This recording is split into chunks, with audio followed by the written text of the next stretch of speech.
Pernah tak kau rasa sunyi sampai sunyi tu sendiri menakutkan? Malam tu aku seorang diri di perpustakaan kampus. Semua orang dah balik.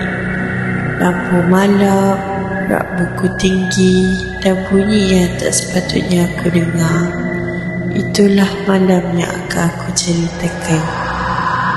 Selamat datang ke podcast Malam Sendirian di Perpustakaan. Nak dijadikan cerita, tujuan utama aku duduk dekat perpustakaan adalah untuk study. Ada assignment nak kena hantar esok. Tapi sunyi malam tu lain macam je. Setiap kali aku selak buku, aku rasa ada mata yang memerhati.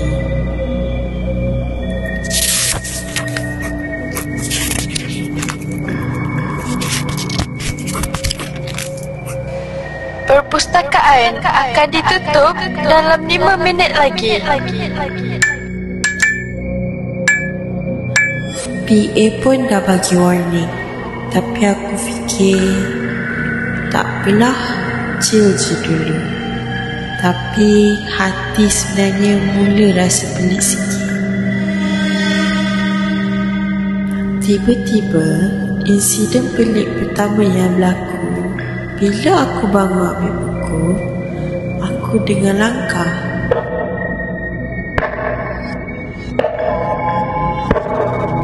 Slow tapi ikut. Macam jauh tapi dekat. Terus aku duduk balik. Kerusi aku bergerak sendiri. Bila aku fikir balik, aku tak sentuh pun kerusi aku. Lepas tu, buku jatuh. Satu buku je. Sumpah, rak tu kosong. Aku mula rasa okey, ni dah betul-betul pelik.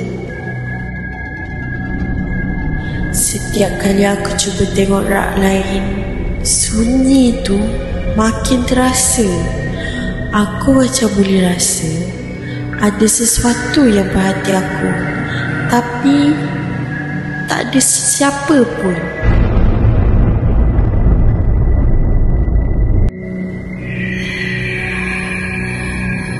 Fikiran aku waktu tu macam okey, chill, jangan panik.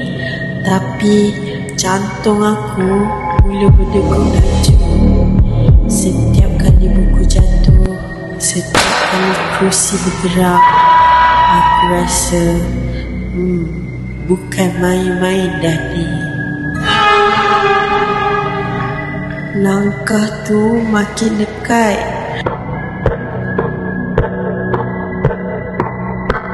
Dan aku tak boleh nak bergerak.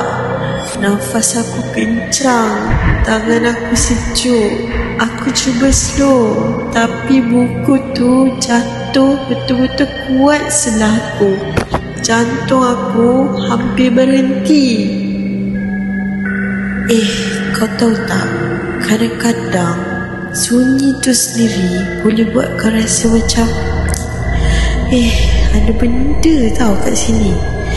And malam tu memang aku rasa macam ada sesuatu tengah tengok aku.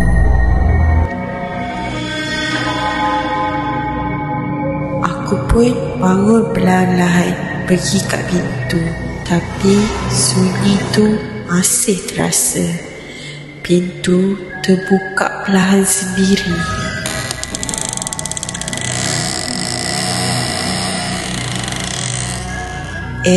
Aku rasa okey, jangan fikir banyak sangat. Tapi masih rasa dia ikut aku. Sampai je dekat pintu, aku terus keluar. Tapi malam tu tetap terasa pelik. Rasa sunyi tu memang hidup. Percayalah, kalau kau study seorang-seorang lepas perpustakaan tutup atau kat mana pun, dengar baik-baik setiap bunyi.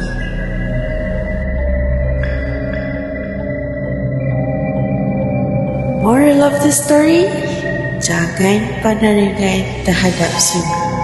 Kadang-kadang sunyi itu bukan kosong.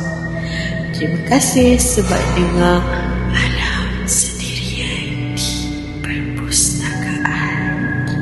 Jumpa lagi di episod